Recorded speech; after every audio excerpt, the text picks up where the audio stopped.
La mayor flota de la marina japonesa se lanza a por el enemigo. Sus enormes cañones están preparados para frenar el avance aliado. En el camino hacia la victoria nipona, solo se interponen los barcos y aviones norteamericanos.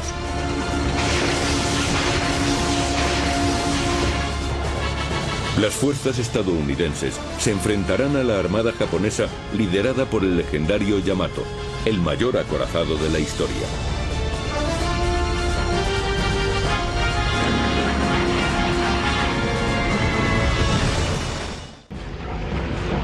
...24 de octubre de 1944... los cazas y bombarderos de la tercera flota norteamericana vuelan en una misión decisiva: encontrar y destruir la fuerza central japonesa, la flota más poderosa de la Marina Imperial.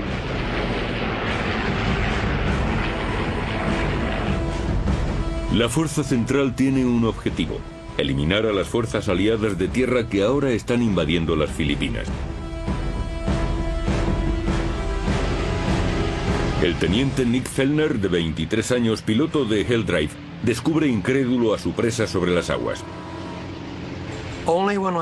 Cuando salí de entre las nubes pude ver todos esos barcos japoneses navegando en una sola dirección. Así que elegí el barco más grande que vi y fui a por él.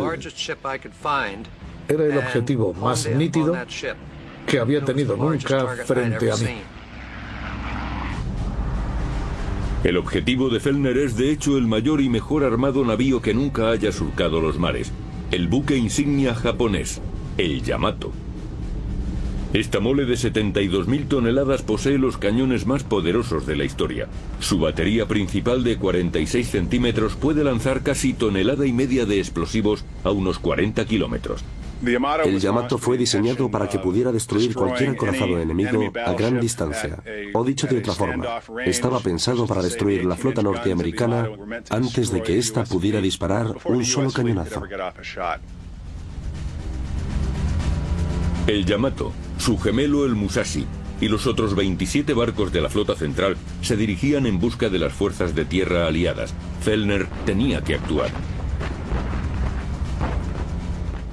Nos pusimos en formación de ataque. El plan era atacar con el sol a nuestra espalda. Eso nos daba la oportunidad de acercarnos sin que los artilleros de la cubierta pudieran dispararnos. El Yamato activa sus 150 cañones antiaéreos.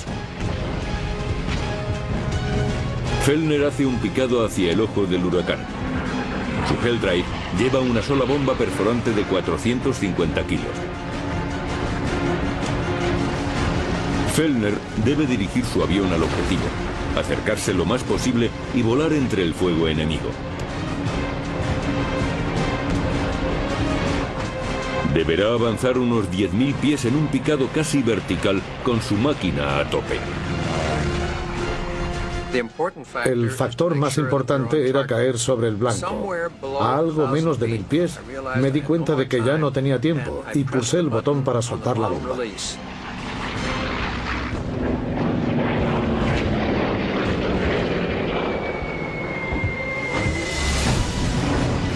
En el último instante, Fellner tira de la palanca ascendiendo en retirada a 9 Gs. Y mira hacia atrás, hacia su objetivo.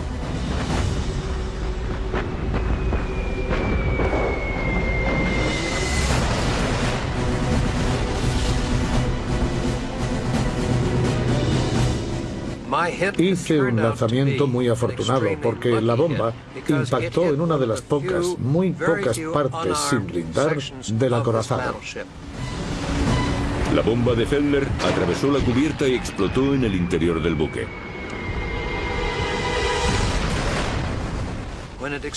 Al explotar por debajo de la línea de flotación, abrió 2 enormes agujeros en el casco. Unas 3.000 toneladas métricas de agua inundaron la nave. El Yamato se escora 5 grados, pero su casco está construido en forma de panal, con 1.500 compartimentos estancos. Enderezan la nave rápidamente. Pero el ataque aéreo daña gravemente a otros 3 buques japoneses. Y el navío gemelo del Yamato, el Musashi, se hunde en el mar de Shibuya. De los 259 aviones que han tomado parte en el ataque, solo 18 han sido derribados. El almirante Kurita, al mando de la fuerza central, ordena a sus barcos virar en redondo.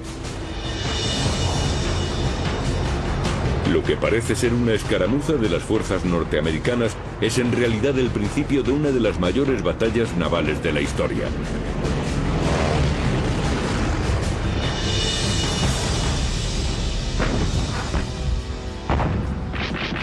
El final de la guerra se acerca. Japón necesita desesperadamente frenar el avance aliado. El general Douglas MacArthur ha desembarcado en la isla filipina de Leyte con una fuerza de 200.000 hombres.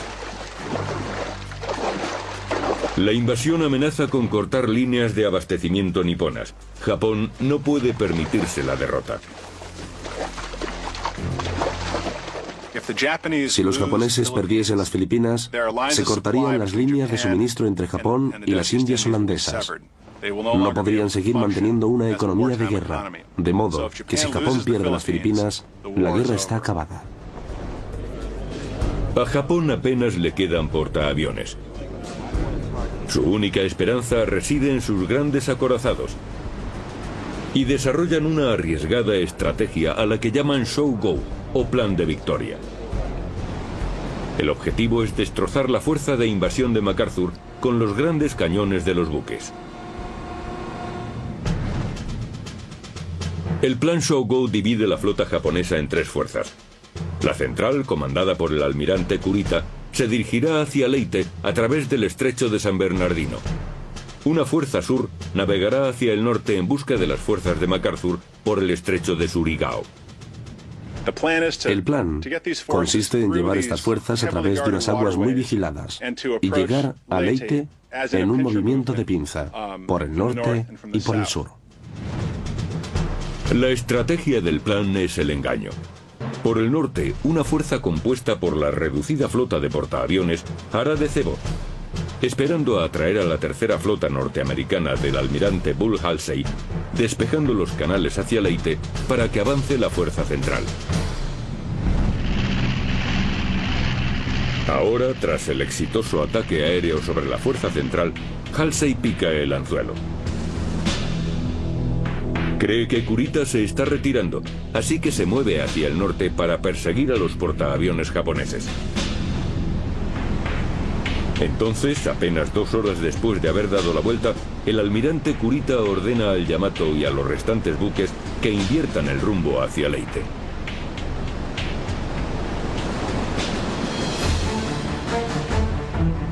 En la madrugada del 25 de octubre, aparecen frente a la costa de la isla filipina de Samar.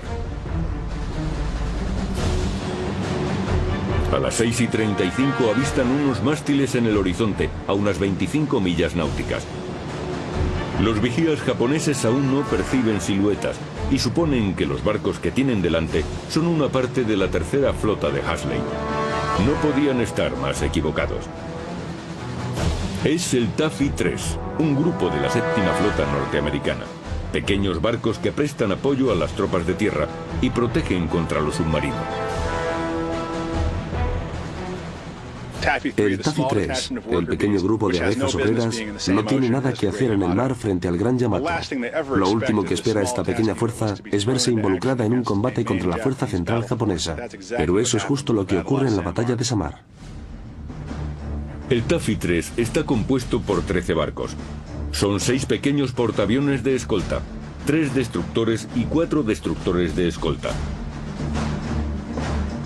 Los barcos norteamericanos están armados con cañones de 12 centímetros. La fuerza central nipona contaba con 23 buques de guerra, 4 acorazados, 6 cruceros pesados, 2 cruceros ligeros y 11 destructores. Solo el Yamato cuenta con 9 cañones de 46 centímetros y pesa lo mismo que todos los buques del Taffy 3 juntos. A bordo de los buques del Taffy 3, los hombres están relajados. Creen que la fuerza central ha abandonado la zona. De repente, en la pantalla del radar, aparece esta mole enorme.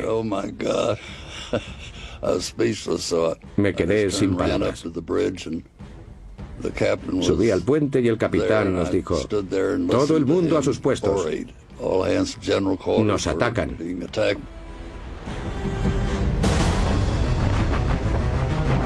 A las 6:59, los cañones de 46 centímetros del Yamato abren fuego sobre el Taffy 3. El escenario está listo para un combate muy descompensado.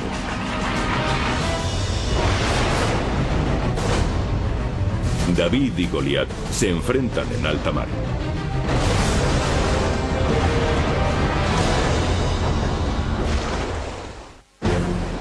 ...25 de octubre de 1944... está teniendo lugar una de las batallas navales más épicas de la Segunda Guerra Mundial. La fuerza central japonesa ha abierto fuego sobre Taffy 3, un grupo de pequeños buques norteamericanos.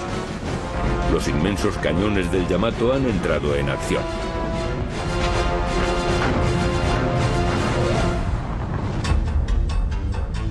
Los barcos de Kurita están aquí. Taffy 3 está aquí, 20 millas al sureste. Son los únicos buques que protegen a los 200.000 soldados norteamericanos en las playas de Leyte. Takeo Kurita, el almirante japonés, cree que está atacando a la tercera flota del almirante Hasley y lanza sus barcos al combate. La flota central de 22 barcos navega en una formación estándar de crucero, una serie de columnas paralelas. Normalmente, cuando se avista al enemigo, los buques maniobran para formar una única línea de batalla. Se agrupan para apuntar todos los cañones hacia el enemigo. Pero Kurita está ansioso por atacar rápidamente a Hasley, y en lugar de formar una poderosa columna de batalla, ordena un ataque general. Sus fuerzas permanecen divididas, una decisión que resultará errónea. El comandante del Taffy 3, el vicealmirante Clifton C.G. Sprague, sabe que le superan en número y armamento y reacciona rápidamente. Los 6 pequeños portaaviones de escolta se sitúan dentro de un círculo defensivo formado por 3 destructores y 4 destructores de escolta. La prioridad es proteger a los portaaviones y les ordena virar hacia el este, lejos de la flota japonesa que les ataca. Al mismo tiempo hace despegar a todos sus aviones. Rápidamente despegan unos 150 Wildcats y Avengers.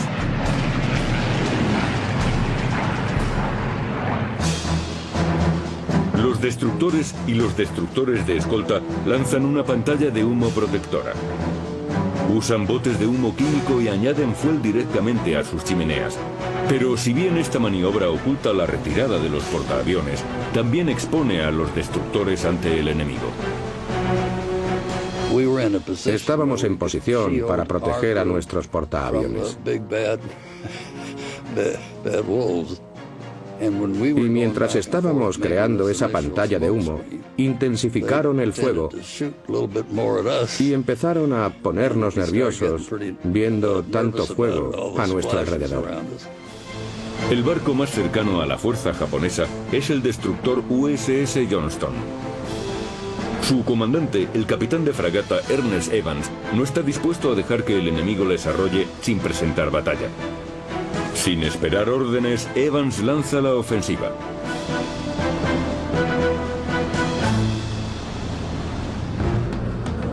En lo que parece una misión suicida, Evans ordena poner velocidad máxima y virar el timón a la derecha. El Johnston rompe la barrera defensiva y va directo a atacar al enemigo.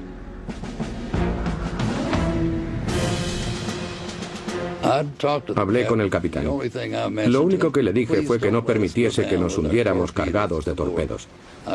2 años antes había estado en un destructor en la batalla de Guadalcanal y no conseguimos lanzar ni uno solo de nuestros torpedos, así que quería dispararlos. El capitán dijo que lanzaríamos un ataque con torpedos.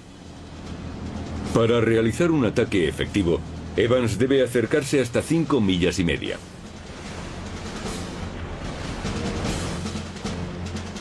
Pero la artillería naval japonesa puede alcanzar 3 o 4 veces esa distancia.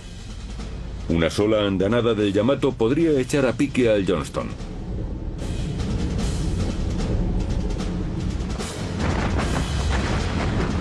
Los japoneses abren fuego desde una distancia inalcanzable para cualquier cañón norteamericano.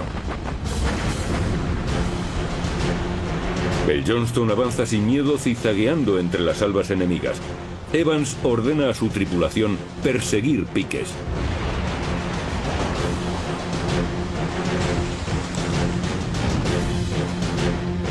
En esta táctica defensiva, el buque se dirige hacia las columnas de agua levantadas por el impacto de los proyectiles enemigos, suponiendo que los artilleros no dispararán 2 veces seguidas al mismo lugar.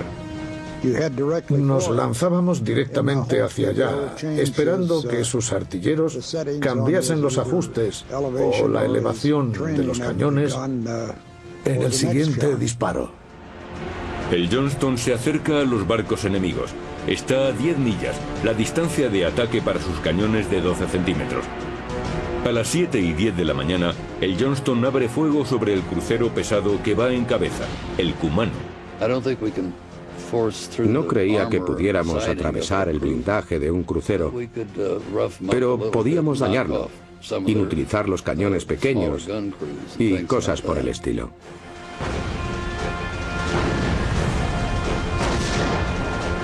En 5 minutos, la batería principal del Johnston lanza unos 200 disparos.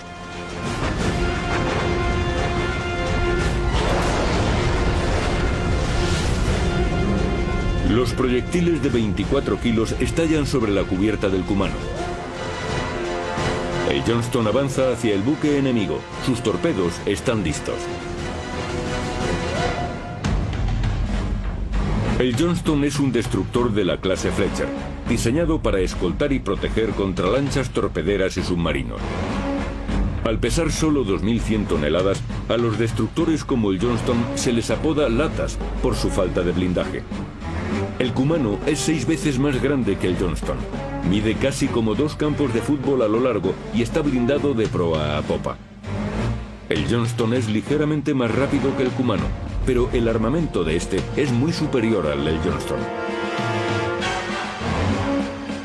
La única esperanza del buque norteamericano es dirigir correctamente sus 10 torpedos explosivos modelo 15 alojados en los 2 tubos lanzatorpedos de la cubierta. El Johnston sigue adelante para situarse a la distancia adecuada. Sorprendentemente, los artilleros japoneses son incapaces de realizar un solo impacto. Los torpederos del Johnston apuntan. Deben calcular la velocidad del barco enemigo y el tiempo que tardarán los torpedos en llegar al objetivo.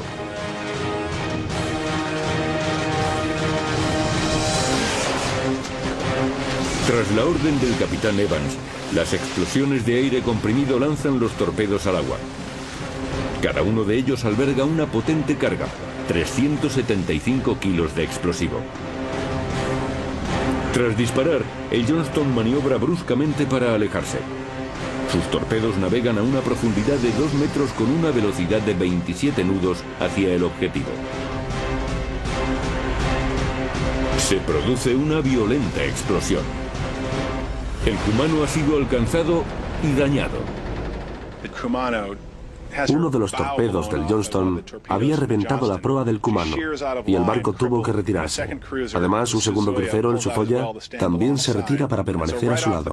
Así que de buenas a primeras, gracias a la audacia del capitán Evans, 2 de los 6 cruceros pesados de los japoneses quedan fuera de combate en los primeros 10 minutos. Pero el triunfo del Johnston tiene su precio. Ahora se encuentra a 7 millas del acorazado Congo, una distancia óptima para el disparo.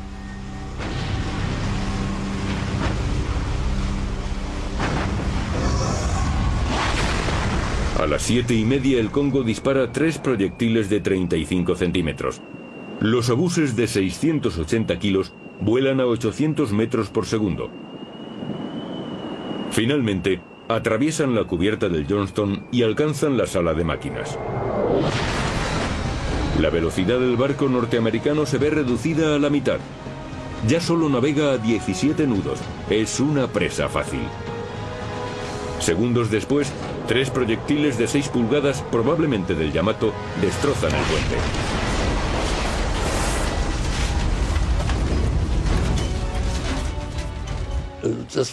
Fue como si hubieran sacudido el barco. Nuestro mástil principal se partió en dos.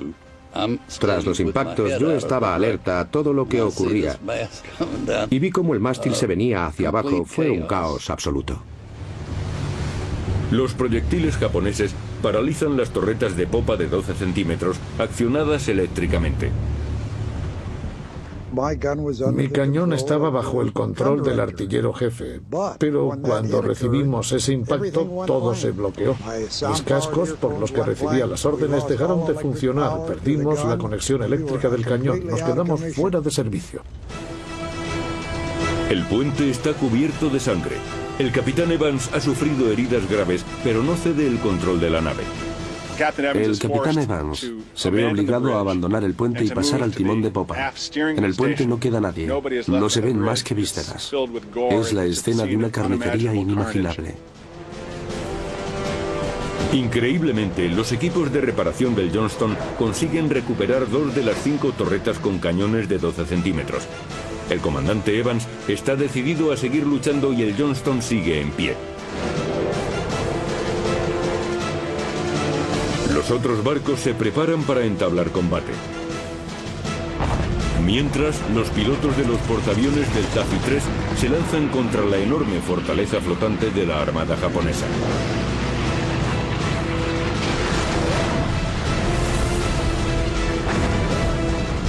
La batalla que comenzó siendo un enfrentamiento desigual es ahora un enfrentamiento abierto.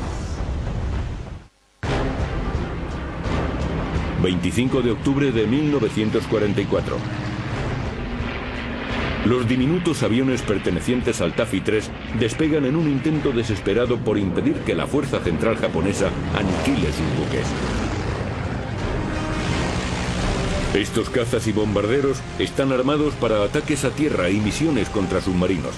Sus armas son virtualmente inútiles contra los grandes barcos japoneses. Muchos de ellos están armados con poco más que cargas de profundidad o ametralladoras. En algunos casos carecen por completo de armamento y se dedican a hostigar a los barcos de la fuerza central. Hacen cualquier cosa para impedir que los enormes buques nipones persigan y hundan a sus portaaviones a placer.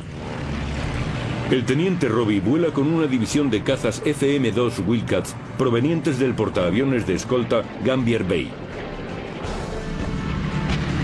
El piloto de 24 años avanza a través de una tormenta de fuego antiaéreo. No estaba asustado, pasaba miedo después, no durante la acción. Robbie avanza desde 1200 pies, atacando a los destructores japoneses con sus ametralladoras de calibre 50. Apuntaba a los torpedos que transportaban las propias naves, porque si los hacía estallar, dejaría a los barcos fuera de combate. Muy pronto, los otros portaaviones de escolta Taffy 1 y 2, situados a 30 millas al sur, hacen despegar a sus Wildcats y Avengers.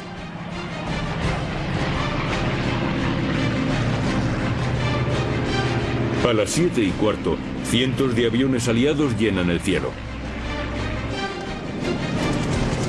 Sus esfuerzos obligan a los barcos japoneses a adoptar medidas defensivas.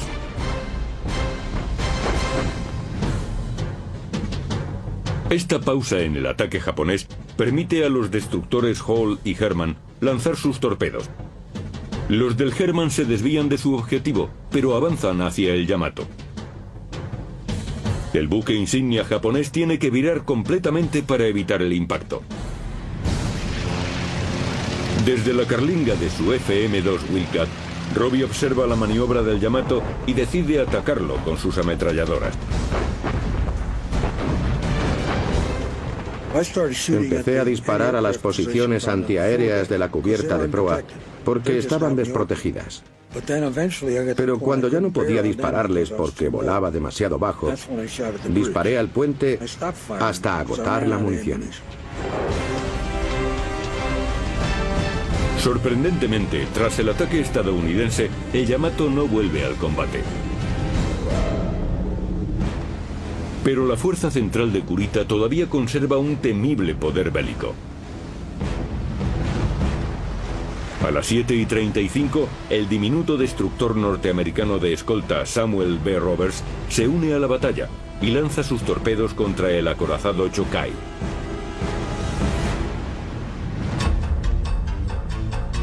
El Samuel B. Roberts es un destructor de escolta. Es más pequeño que los destructores propiamente dichos y está diseñado para la búsqueda de submarinos. Sus armas son 2 cañones de 12 centímetros y 3 torpedos modelo 15. El Chokai es casi el doble de largo, 10 veces más pesado y tiene un armamento muy superior al del Roberts. Teníamos a un destructor de escolta haciendo algo para lo que no estaba preparado. Teníamos a hombres haciendo algo para lo que nunca fueron entrenados, pero lo hicieron. En su avance, la tripulación del Roberts divisa al destructor Johnston dañado tras el combate. Para el marinero de primera clase de 18 años, Jack Jusen, la visión del capitán Evans en la cubierta del Johnston le alentó. Allí en la popa estaba el capitán Evans dando órdenes y al verlo gritamos: «Mirad, es el capitán Evans, Dios mío». Y cuando pasamos a su lado nos saludó. Hizo un rápido saludo a nuestro capitán. Camuflado por el humo, el Roberts avanza hasta situarse a unas 2,5 millas del Chokai. Podíamos ver sus 2 cañones de proa de 20 centímetros apuntando hacia nosotros. Me dio la impresión de que me iba a dar entre los ojos. El Chokai dispara sus proyectiles de 20 centímetros. Cada uno pesa unos 140 kilos.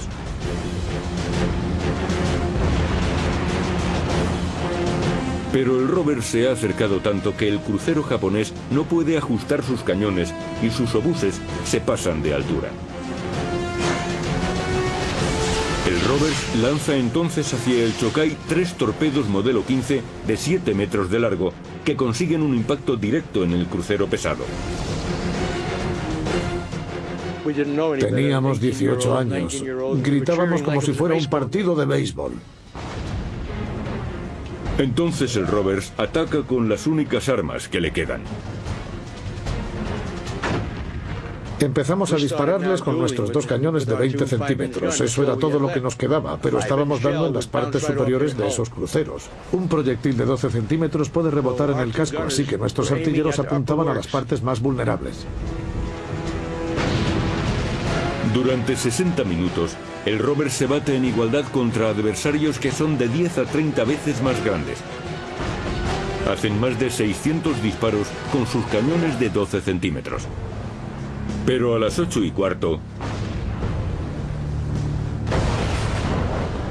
el Roberts se hace pedazos tras varios impactos devastadores.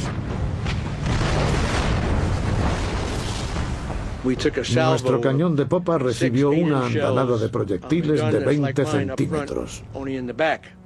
Cuando se disipó el humo, el artillero jefe nos dijo que el cañón 42 se había desintegrado. Yo conocía a 2 chicos allí y solo podía pensar en su muerte. Fue entonces cuando entendimos el significado de la expresión luchar hasta el final. Asumiendo su último desafío, el cañón de 12 centímetros de proa del Roberts, el único que les queda, dispara e incendia la cubierta del crucero Chikuma y destroza su torreta número 3.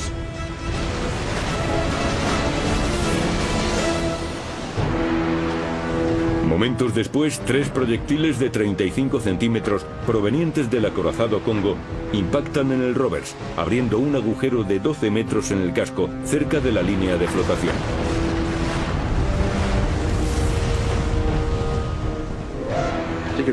Podía entrar una furgoneta por ese agujero. Se filtraban toneladas de agua. Nos quedamos completamente parados. Alguien gritó: «¡Abandonad el barco! ¡Sálvese quien pueda!». A las 9:35, Yusen y sus camaradas de a bordo abandonan el barco y rezan para que les rescaten. 30 minutos más tarde, el Samuel B. Roberts, que sería conocido como el destructor de escolta que luchó como un acorazado, se hunde bajo las olas. El buque arrastró consigo a 89 marineros. Las latas del Taffy 3 están sucumbiendo al poder de la flota japonesa.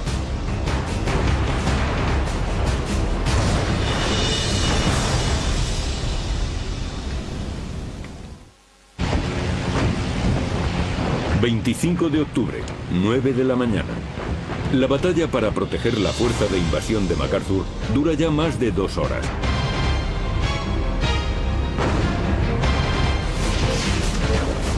A pesar de los heroicos ataques norteamericanos con torpedos, los japoneses infligen graves daños a 3 de los pequeños portaaviones de escolta del Taffy 3. Ahora, el crucero ligero Yahagi lidera 4 destructores en un ataque de torpedos contra los navíos de cubierta plana. El único barco norteamericano que está en posición para hacerles frente es el maltrecho USS Johnston.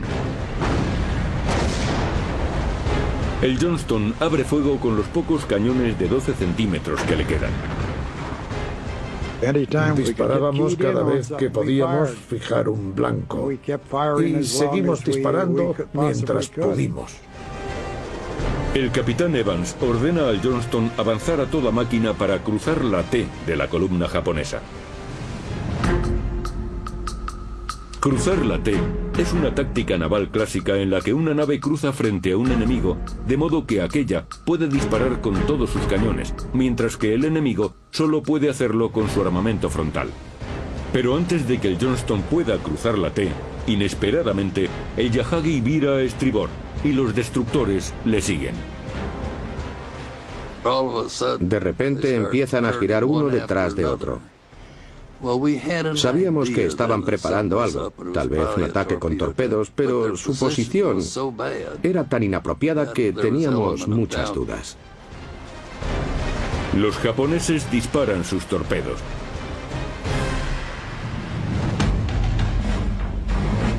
El torpedo japonés tipo 93 o Long Lance fue uno de los más efectivos durante la guerra.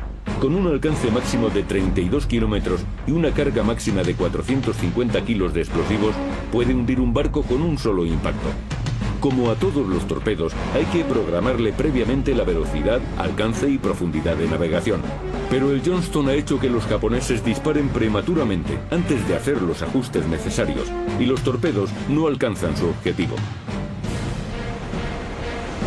El Johnston ha vuelto a salvar a los portaaviones y una vez más paga el precio. Los 5 barcos japoneses aplastan al solitario destructor. El Johnston dispara en un desesperado e inútil intento por demorar lo inevitable. A las 9:10, una descarga arrasa el barco. El momento determinante fue cuando reventaron el cañón 52, que está justo delante del puente, y mató prácticamente a todos los que estaban allí, e incendió las cajas de munición de los cañones del 12, levantando nubes de humo. Finalmente los motores del Johnston se paran. El barco queda inmóvil sobre el agua. Los destructores enemigos rodean al maltrecho barco disparando despiadadamente. El barco estaba recibiendo demasiados impactos. No podíamos tapar los agujeros con la suficiente rapidez y era imposible mantener el barco a flote. A las 9:45, tras casi 3 horas de combate, el capitán Evans da la orden de abandonar el barco.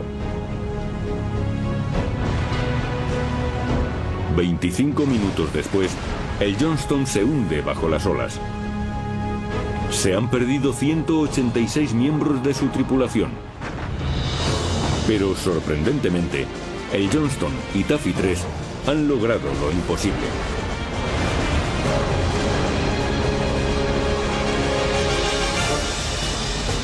El almirante Kurita ordena a los 20 barcos de la flota central que quedan intactos volver a casa. Gracias a la determinación de los pilotos y marineros estadounidenses, la fuerza de invasión de MacArthur se ha salvado.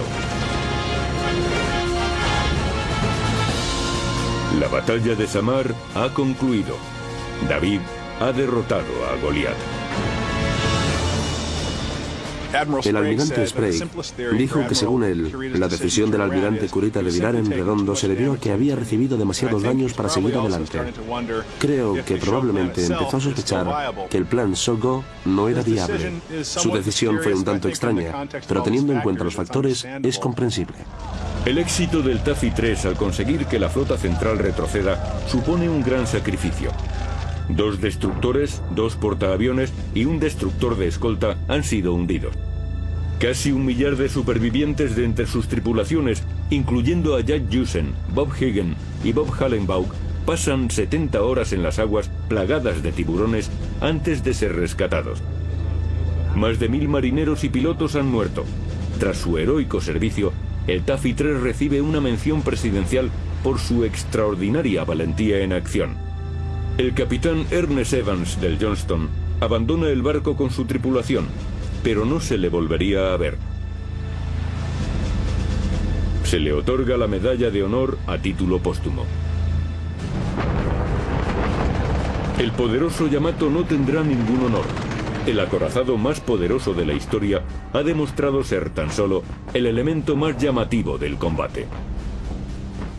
En realidad, esa fue la única oportunidad que tuvo el Yamato de hacer lo que se esperaba de él: usar sus gigantescos cañones para vencer a la flota norteamericana en una batalla decisiva. Por eso, al dar la vuelta, Kurita, en cierto modo, traicionó al espíritu del Yamato. Tras la batalla de Samar, el Yamato volvió a Japón. 6 meses más tarde, en abril de 1945, se embarcará en una misión suicida para salvar el imperio japonés.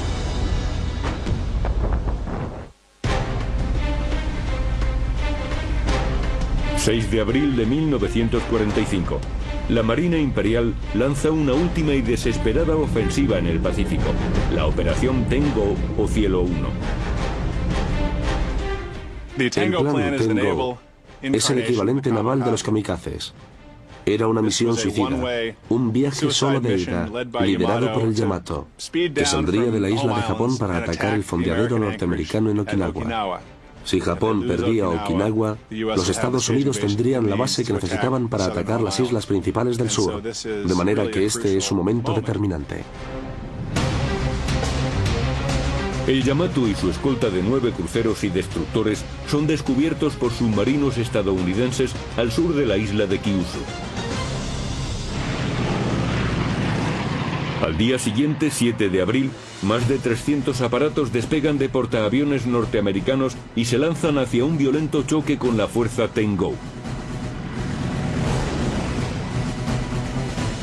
El teniente Francis Ferry, que pilota un Helldiver del portaaviones Bennington, vuela en la primera oleada. Hace un mes, el aparato de Ferry casi fue derribado por la barrera antiaérea del Yamato.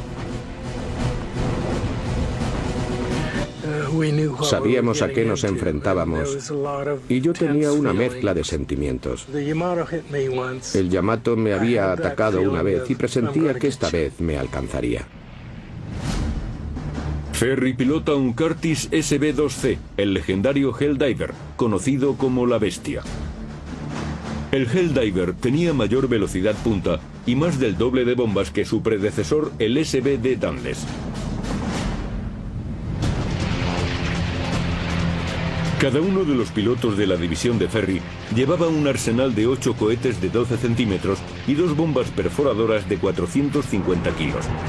El Yamato aparece debajo de ellos. Cuando los aviones norteamericanos son vistos, se les recibe con lo que un piloto describió como mirar el cono de un volcán, concretamente las baterías de 46 centímetros del Yamato elevadas al máximo. Así que fue terrible para los pilotos enfrentarse a ellos.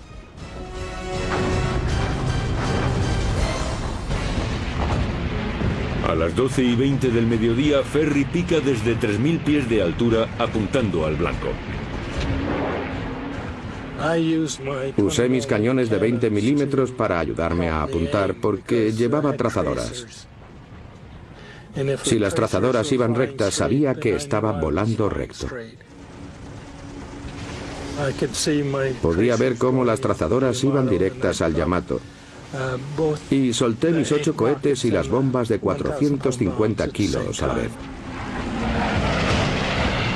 Las bombas de Ferry impactan en la superestructura de popa del acorazado.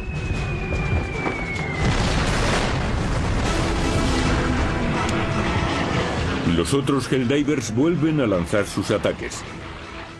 En mi anterior ataque al Yamato, solo vi humo. En este otro, vi fuego.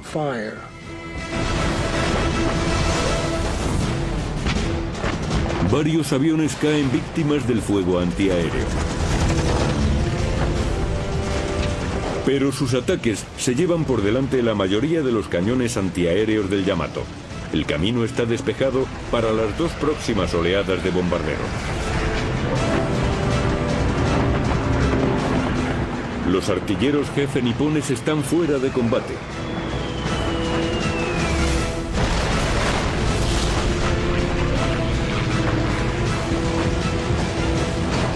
Entonces, los TBM Avengers bajan en picado lanzando torpedos modelo 13. Estos torpedos aéreos se zambullen a una profundidad determinada y detonan con el impacto. Las cabezas de 270 kilos desgarran los compartimentos estancos de babor. El lado de babor se estaba inundando y el buque escoraba. Es muy difícil apuntar a un barco que ladea. Los japoneses intentan compensar inundando el lado de estribor, pero estas medidas solo le conceden al Yamato media hora de vida más. Pasadas las 2 de la tarde, los impactos de al menos 15 bombas y de numerosos torpedos han hecho del acorazado más poderoso de la historia una mole a la deriva. Se sienten 2 cosas. Por un lado, satisfacción por haber cumplido tu misión, pero también tristeza por bombardear una nave llena de chicos jóvenes. Es un pensamiento que me persigue todos los años.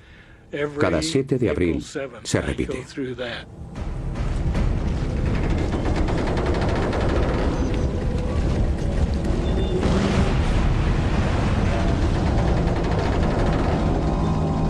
Aproximadamente a las 2:30 de la tarde, el Yamato se hunde con 2.500 hombres a bordo entre oficiales y tripulación. Solo 270 supervivientes son rescatados. Pero el orgullo de la flota japonesa no sucumbirá sin estruendo. Antes de hundirse, bajo la superficie, su polvorín estalla.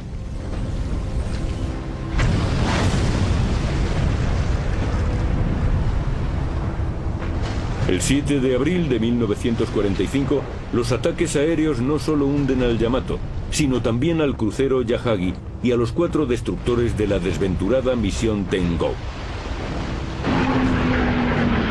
De los más de 300 aviones norteamericanos involucrados en el ataque, solo se perdieron 10, junto a 12 pilotos. En junio de 1945, tras 2 meses de terribles combates, los aliados aseguran la posesión de Okinawa.